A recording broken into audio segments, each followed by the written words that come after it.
I would prefer to lighten the mood and lighten the load just a little bit and talk about the holiday times and good feelings and good things and all things. Oh, yes. Let me listen to a little of this.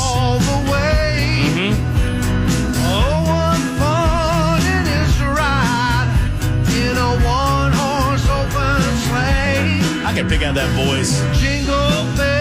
Middle of Nissan Stadium. 70,000 people screaming and yelling. Oh, look, there's Taylor over there. Taylor Hicks is joining the show. Woo! What is up? What is up? What is up, Lincoln? Matt, my friend. What's going on? 9.7. Are we in the Christmas spirit? Are you in the Christmas spirit? I'm getting in the mood, man. I'm doing some holiday shopping. I was just out. I was at Brentwood Jewelry the other day, buying a little something for the loved one. I mean, I'm there, baby. I think I'm feeling it. I'm getting there. I've had a couple of Christmas shows. I've been to a couple of tree lightings. I'm getting there. Oh, look, you got your harmonica in your hands. I see that. You go everywhere with that thing. I'm like the Pied Piper here, Cumulus, Hopefully, after I get done with you, I'll just start playing down the halls and I'll start ping-pong in all these radio jump stations. In every room. All right, so that was you on a little Jingle Bell cut. Yeah, I did Jingle Bells. Yeah, I decided to cut Jingle Bells. I did Silent Night a couple of years ago, and what's great about Christmas music is that, you get to record it in July, which is interesting, because you have to put yourself in the mood for Christmas in July. But, the songs are public domain.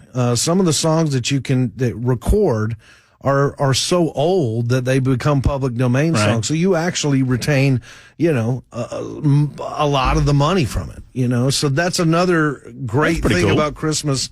About Christmas songs is give back to you. Yeah, well, you can record it, and it also gives you a little bit. You can pay some Christmas gift on it. If I'm maybe about to ask you a question that you don't know the answer to, and if I am, just say Murph, I don't know, and then we'll move on. But I was walking from our parking lot. E and I had our anniversary last night, 21st anniversary. Well, happy belated. Well, thank you. And we went to this joint. I found out about it, and it was a big home run for me. It's called the Catbird Seat, which is a weird dining experience. I would encourage anybody, if you're a foodie, go. It was 13 courses, but it was the little. Small. It was above me. It was. Right, I mean, right. I knew that I was not supposed to be there, but I just minded my own business. But as we're walking there, it's behind the Virgin Hotel. So we walked past BMI and ASCAP. And Erica asked me, what is that? And I finally tried to figure it out, that it's a performance rights organization. Is it kind of like a union?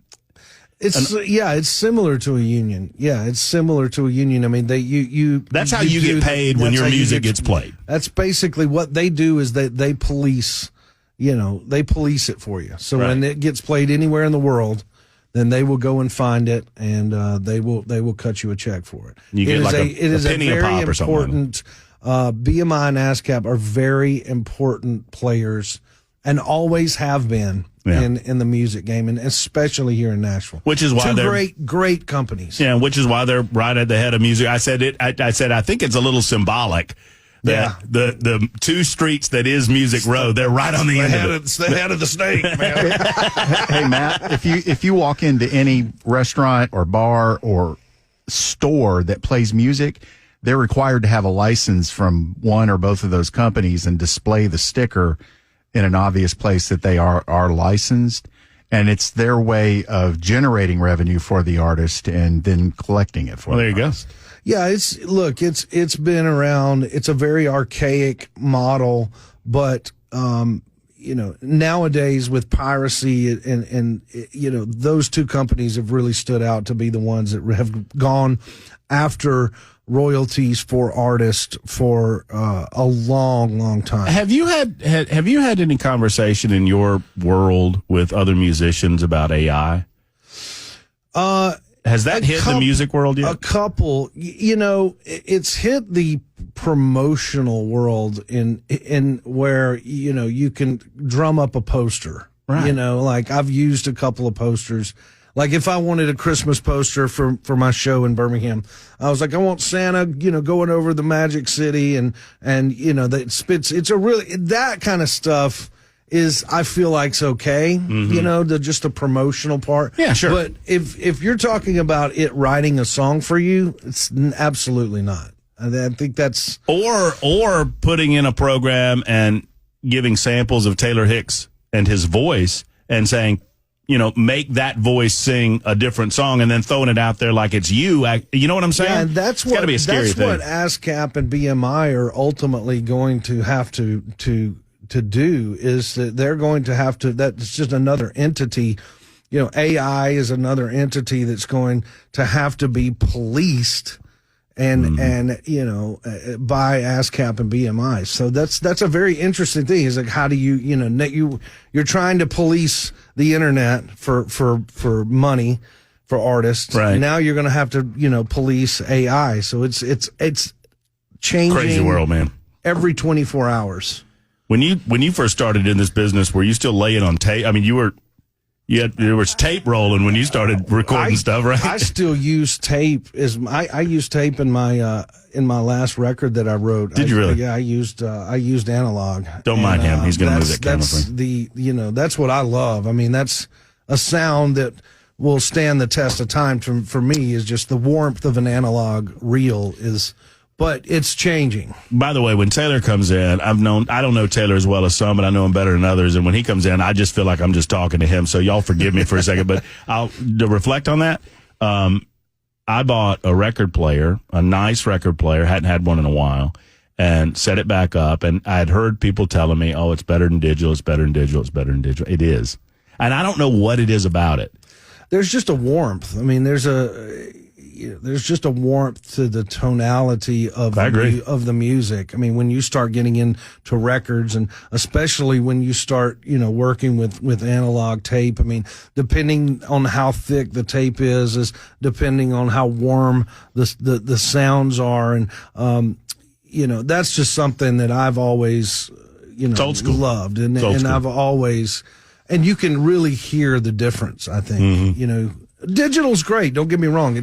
It's created a lot of, you've been able to get records done in a really significant amount of shorter time, than obviously tape. But there's some programs that will give you that same feeling.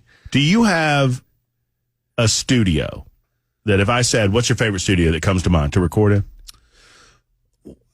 Yeah, I've been to all of them, and I've been to the ones in LA too. But I can tell you honestly, Southern Ground here in Nashville is a wonderful studio. Yeah. Just speaking of warmth, I mean, you've got the kitchen. Somebody downstairs. Like you, see, I couldn't tell the difference. If you played me a song that you recorded in one studio versus, but you can tell the difference. You can tell how the sound reacts or there's just a lot of different moving parts. I mean, you have obviously the engineers there, that you can either hire or they can, they'll provide, the space in which to do it. Just, there's a lot of factors that go into having, a really wonderful recording experience as an artist.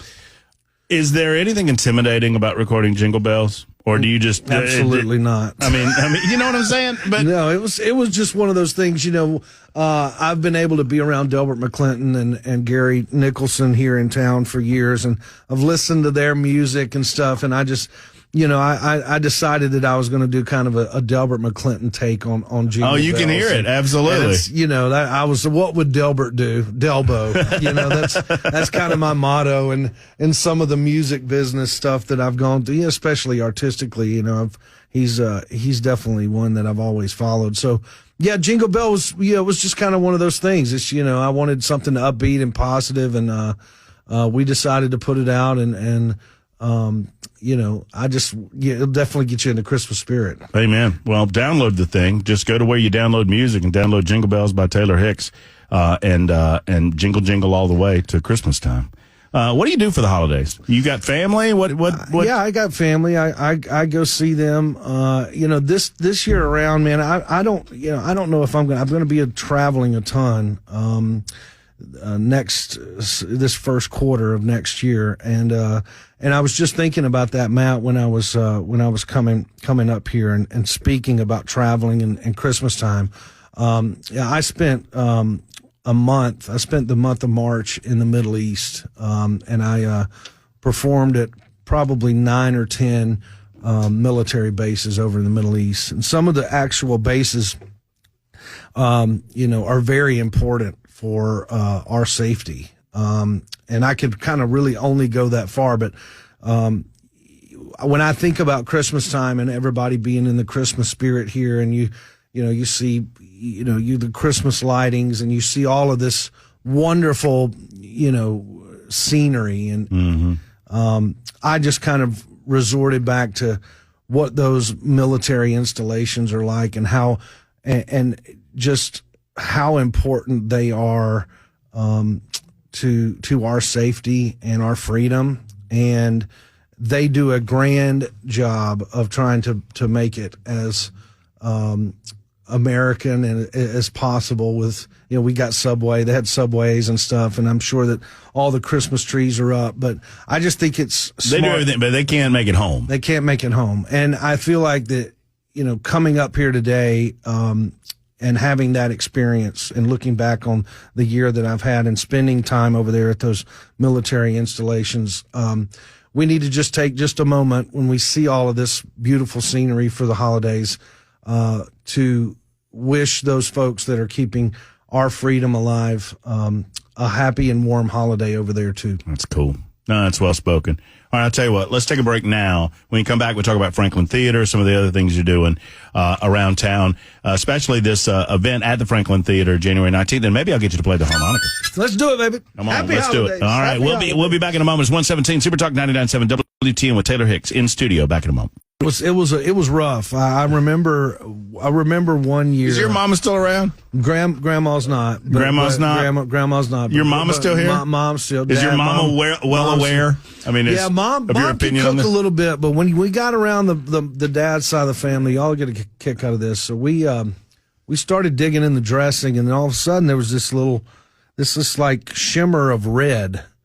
And I said, what the hell is it? And we pulled it back, and it was the Campbell soup label. In the dressing. In the dressing. You could read it as clear as day. I mean, it's been touch and go for now. My big mama, bless her heart, can fry chicken like no other. But that's what I said. She wasn't around long enough. But the bread tie has been missing a couple times, and some casseroles. Yeah. during Thanksgiving and stuff. But I tell the story. Bless her heart. I loved her to death. I mean, my family's a good old Southern hoot. That's funny. That's it. Well, I tell the story every Thanksgiving that my grandmother was the finest cook I ever met in my life till I met my wife, and got lucky. And I did, but the woman could not cook I mean, she made a dry bird. I don't know what it was about the turkey, but she could not cook a turkey. I mean, it was just bad. You had to just slather it with gravy and just do what you got to do because you ain't going to say anything. Yeah, some people can't. Some people just don't have the Midas touch on that. Tell me a little bit about the Franklin Theater and this event that's coming up on January 9th. It's pretty cool. I love Franklin Theater. It's just, speaking of what a wonderful little warm town that is, especially during the holidays. I mean, they had a big Christmas tree lighting, and I'm doing a really cool little thing. I'm doing some of my songs and some songs off of Idol, and I'm doing some Bob Seger covers. So I'm going to do some Bob Seger songs.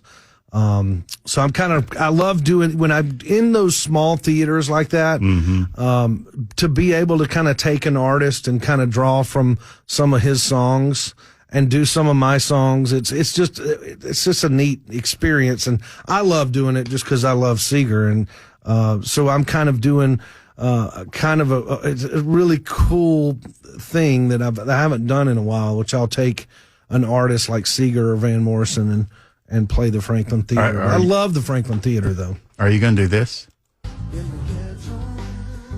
Oh, look, see, Bell's mad at me because he didn't know that you did a version of this. Well, you got now it's going to be your bumper music for. That's right. That's what I'm hoping. That's right. After I get out of here, it'll be the bumper music. But no, that's especially in the ghetto. I love that song. Yeah, I definitely do some songs from Idol, but. Seeger, I've never thought about this, but you could just destroy some Seeger. Oh yeah, I grew up. I studied Bob a long time, and he kind of got me into the songwriting. I think Ray Charles got me to sing, and then Van kind of got me into the guitar, and playing harmonica, and then Bob ended up, kind of putting the cherry on top and trying to write really good songs. You ever met Seeger? Once. Yeah. I was up in Michigan doing a show. And what's interesting is that as I've traveled and performed, up in that area, flying in and having to do shows with different musicians and stuff, played with a lot of musicians in his band over the years. And Kid Rock's too, it's just funny when you have a show in an area and you're kind of a one-off where you're not taking a bus or you're not traveling with your band. Then you usually place the call, and some musicians will get the charts and show up and play and stuff. It's kind of old hat. Chuck Berry was notorious for using some high school bands. He'd show up. I've heard this story. He'd show up in any town, pull some kids from high school. It was great. It was great. I've heard this story, and I want it to be true because I love Chuck Berry. Right, Chuck Berry would tell people that would call him and want him to come and play. And I've heard, this is just the story that I heard. I don't know if it's true. Is that you give me a check for $10,000 and you get me a band that knows all my songs and I'll play. That's exactly what it is. I will come, I'll bring my guitar, and they need to keep up. Yeah, that's exactly how he rolled. And that's, cool. And he figured it out. He figured out, buses are not cheap, and sometimes especially this day and age. Oh Lord, yeah, especially. I don't mean to get too deep into that side of the business, but I'm naturally inquisitive, right? And her favorite band is Driving and Crying. Always has been. She just loves it. They just played, didn't they? Yeah, we were there at the East Side Bowl. Yeah. What's his name? Kenny. Kevin Kenny. Yeah. Fronting the band, and I think the bass player is still original, and the two other guys are new. But we watched, and there's probably 300 or 400 people, and we were just doing the math on it. I mean, and people think that performers that get out and do it, like Kevin Kenny, are just raking in the bucks. It is I guarantee it's a lot tighter than you would think, and they're doing it. Of course, they want to make $1 or $2, and no doubt you pay. Are you making more of your money from a merchandise side? Yeah, you can. Generally speaking, I'm not talking about you, but you definitely make money off of merch, but the old adage is that the way you make money is you go and you take your product to the people. And that you take your product and they're going to want to consume it when they go home. Yeah, and you want to be as a live performer as possible. Right. That's something that you really want to dig your teeth into is. And I usually tell a lot of people that are starting out in the business is that you have to learn how to play live. Being a live performer is going to set you free. I have a question. Not to go too far down that rabbit hole. Yeah, let's go. Come on. When you're putting budgets together to go on the road, like how many shows a week do you have to do just to break even before you're worrying about making profit? Generally, it all depends on the guarantees cumulatively over different regions. So let's say I'm a little bit more. My guarantees are a little bit hotter in the South. As opposed to the Northwest. Right. So you have to take into consideration where your fan base is and how all that shakes out because it does fluctuate regionally. I mean, you were on the promotional side of this for a long time, right? As a music director. I mean, he did music radio forever. Bell did. And I did record promotion for major labels too, but it's just I've seen online where bands are talking about how just because of the cost of bus rental and fuel, that's just devastating their bottom line. And they have to do, a singer has to protect their voice, but at the same time, you have to do a certain number of shows to make sure it makes sense to even be on tour each week. Absolutely. That's about the one-off. Well, and this is interesting, something from the Super Text line. By the way, you can ask Taylor a question or you can comment on the Super Text line. Call us at 615-737-9986. Talking about Chuck Berry. One call, and I'm not 8335. I'm not knocking what you're saying, but I want to get Taylor's thought on this. This guy says 8335 says Chuck Berry sucked live. Hate to say it. I went to town, and I wanted to see him, wanted to enjoy his show, but that's a consideration that I bet you have every time you walk on stage. Is that if I come to see Taylor, what you did last night, I'm not aware of what you did last. I'm not aware of how awesome. You rocked it last night. You got to bring it every single day because I'll tell you a personal story. Bell Auditorium, Augusta, Georgia. This is 30 years ago. Willie Nelson is my hero. And still, Willie Nelson is I think the finest songwriter in country music and just an incredible American icon. I went to see him at Bell Auditorium in Augusta, and he was awful. He didn't want to be there. And I could tell he didn't want to be there. Now, that's no knock on Willie. That was just one night and one off, right? So every night you better bring it. It's tough. I mean, you start putting a couple of hundred shows on the books during the year, and it's tough to bring it every night. You have to, and look, what's great about what I love about the American audience is especially. I was always told when I was on American Idol is that, look, you can't BS America. America's going to get it right. They're going to pick the best singer. They're going to pick, ultimately over the years, all these shows, and I think that a lot of people, I think just, the American listening public and voting public to a certain degree, you can't, they'll really quick, us Americans are pretty quick on picking up the BS. And like you said, I mean, you're in an audience and Chuck Berry comes in and he doesn't want to be there, phones it in. You can tell it. Or Taylor, conversely, how many times have you walked off stage going, God, we suck tonight, and the audience is going crazy for you? You know what? There's been a couple, and I'm. Are you a bad critic of yourself? Yeah, absolutely. I think you have to be in this business. Yeah. You have to be. But you want to make sure that the audience, you gotta be on your game, because like I said, the audience, they're keen on it. They're almost waiting on you to suck sometimes. Well, yeah, they can be hard. They can be hard asses. Yeah, you're right. I just asked that question though, because I've had to tell bands before when they've come off stage and just we were horrible. If the audience thought you were good, then you were good. Because they don't know what you did last night. They're not going to see what you did tomorrow. And if they loved it, that counts as a win. Absolutely. And there's, for me, I would like to think there's more wins in the column than losses. Absolutely. Oh, yeah. We don't let losers on this show, Taylor. You're winners only.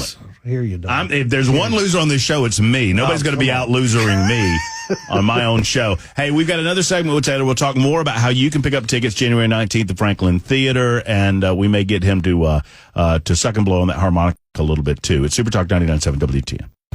It's good. It's country. It's bluesy. It's soulful. Yeah, it's got all of those. It's Taylor Hicks all through and through. Who I am as an artist, man. I mean, that's what I grew up doing. So I'm a Roadhouse dude. How is that's got to be going. I mean, that was 4 months ago? Sometime. Yeah. I mean, sometime like that you released it. Yeah, we did Porch Swing right after that, and then we're going to release. We'll do a release of the record in the spring, probably late spring. Yeah, full length album. I'm hoping maybe a little bit of a variation of that. It's weird because the music world has changed now because you used to tell me I'm wrong. I mean, you know this better than I ever will, but you released an album and then you released a single from the album. Yeah. That's how I did it. Right? For years. But now they want the single to come first. Or maybe, and then it's kind of becoming a single driven. It's a single driven market. It's just singles every. You got to keep the attention span. Look, our attention span is becoming shorter and shorter. That's right. So it's here's another single, here's another single, here's another single. So you're just trying to keep up with the attention span of people. It's one of the reasons, and I'm not knocking the other Taylor Swift, right? I'm not knocking the second Taylor. I call her. You're the first Taylor. I appreciate that. You're welcome. But there was a time, what was it, Belle? Like a year ago or so, where she had like 8 number 1 singles or something like that. Well, there was a point earlier. I don't know if it was this year or last, but there was a point sometime in the last 18 months where she had the entire top 10. See, and I don't think that counts anymore for me. And say that I'm just I think it counts more than it ever did because it's actually people streaming it, picking the song and going, I want to listen to that versus some program director going, this is what we're playing. Well, okay. All right, then fine. I still think the Beatles having number 1 through number 5 on the Billboard Top 100 is a more impressive feat. I think, but whatever. What do I know? I have my first tour right out of the American Idol win. I had auditions for musicians and backup singers, and ended up landing on a backup singer named Melanie Yema. And so about eight or 9 years ago, Melanie and I keep up with each other a good bit and stuff. So all of a sudden, I see Melanie, and she's a background singer for Taylor Swift now. So she's on tour with Taylor and is extremely close to the camp. And every time that I see Melanie or talk to her, I feel like a proud dad in the business because I gave her her first gig. But I guess that's what happens when you're in the music business. As long as I'm becoming, is that you'll run into some people that you've worked with that you gave people some nods. Is it weird for you to consider that you've been a internationally known name for 2 decades now? I mean, if not more. I mean, you've become Peepaw, Taylor. Well, what's interesting is that I looked like Peepaw before I was actually. I mean, yeah, you've Peepaw. Always had the gray hair. I mean, how old were you when you did Idol? 28. I think I'm the oldest Idol winner. So it was funny. What was that? It was 20. What are you now? What are you, 40? 47. So when I did Idol, I was in line, and I tell people this, is that when I got in line, people were asking me where my kids were. They were auditioning. And I had to tell them, no, because I was not really truly prepared for the audition in general. You were the first dude to bring the harmonica in, right? Yeah, I don't know that anybody brought an instrument before you did. No, I've thought about it. Was that I integrated the instrument on the walk where you walk towards the judges. So it was technically wasn't a performance, right? But it was an actual movement from point A to B to the judges, which was, that was kind of, I feel like that might have been the first, where the integration of and it was just in your mind, I've got to get these guys in the mood for what I am and what I do, or is it different? Yeah, well, it was either that or you pulling out all your tricks. That you were, it was either going through that or starting over again. Where were the nerves? They had to be just through the roof. Oh yeah. Well, yeah, yes and no to a certain degree. I mean, look. After you get on that show, especially on the show during the time period that it was on, which I was very lucky to be a wannabe entertainer that was on that show and moving through the rounds. But it was, to be able to jump off that platform has allowed me the 2 decades that I've needed to be in here. I know how fortunate you were, but I also know how hard you worked to get there. And I knew that you had made it, and this may be local to Birmingham. I don't think I've ever told you this, but I knew, just not good friends, but just through friends, knew people who worked locally in Birmingham, and they were so jealous of you. I just put it that way. They were just so jealous because they had worked beside you, and it wasn't a negative jealousy. It was kind of, but they couldn't help it because they saw the talent in you when you were on stage beside them, and now they're watching you in front of untold millions of people doing what you love to do.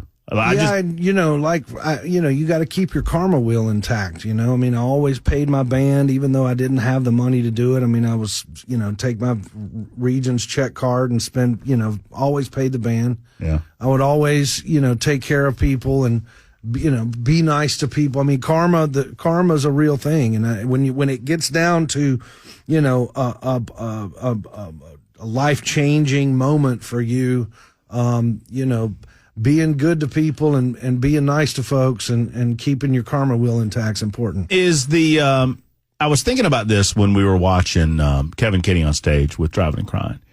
And, obviously everybody knows, Straight to Hell.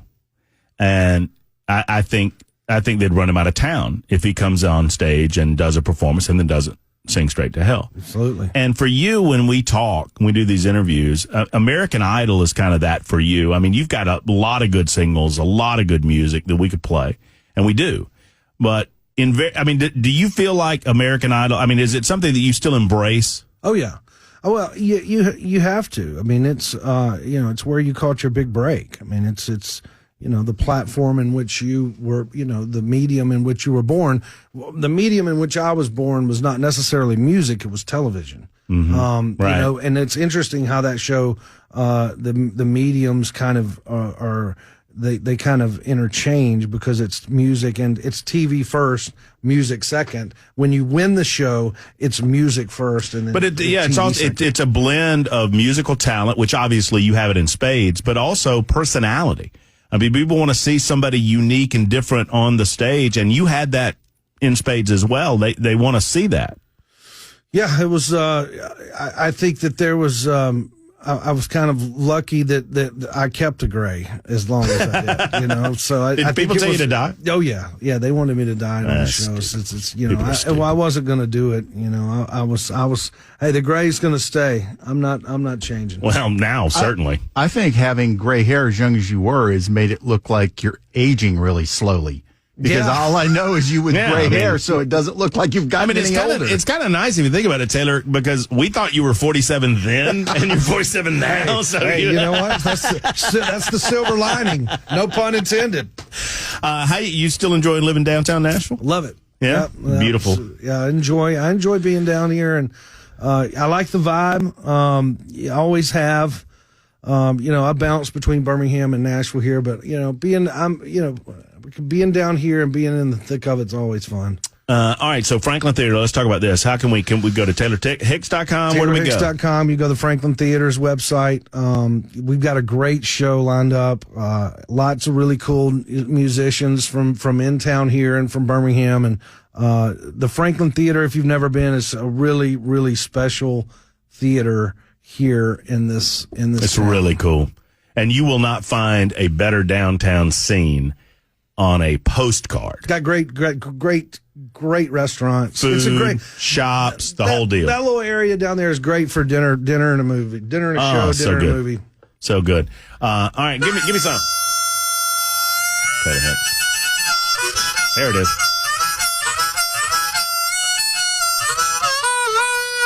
Merry Christmas, every baby. Taylor, Happy holidays, Matt. Thanks for having me, buddy. It's absolutely God our pleasure. bless America. There's Taylor Hicks. We will see you January 19th at the Franklin Theater, and I hope you guys are there as well. Merry Christmas. We'll be back in a moment.